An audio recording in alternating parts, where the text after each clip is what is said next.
Oh, hey guys, it's Anthony Bandiero here. We just did advanced search and seizure in amazing Steamboat, Colorado. My expectations were very high about this place because of people told me that, hey, I've been there before, and I had high expectations and it exceeded that. We're at the end of the class. I asked who wanted to kind of share some positives about the class so that you can make a decision about whether or not you want to be in this class. And these three volunteers stepped up. One of them, thank God, a drug dog only, just don't be near my bag.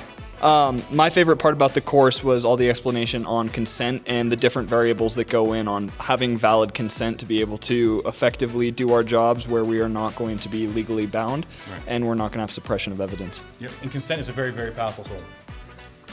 My name is Matthew. I work for Hayden PD. I really like talking about the curtilage and stuff. I think it's really interesting that one zone could be yellow at one point in time, and then later in the day, or if they tell you to leave, it becomes red immediately. You just have to kind of walk away. Yeah. And you may, so what my friend's talking about too is when I teach curtilage, if you have not been to our class, the way that I teach curtilage is the best in the nation because it breaks it down to a very easy way to understand curtilage. Otherwise, it can kind of be complicated. And we went through some cases where cops were violating case law, but we talked about in this class, like, some of these guys would have done the exact same thing last night. And I'm like, no, it violates curtilage. And the way I teach it, I think, is accessible to a lot of people. You would agree? Yes. Okay. And what do you have for us? I'm Corey with the Steamboat Springs PD.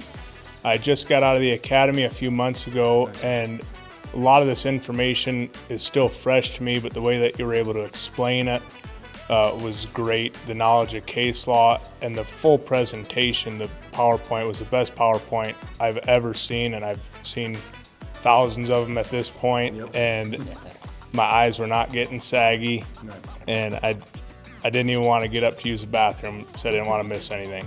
Well, look, guys, I appreciate you watching this. I like to show real officers going through this. You know, they're on the street, they're the first responders, they've been through this class, it's helped them, it can help you. I hope to see you in a class in the future, all right? Until next time, my friends, stay safe and make good case law.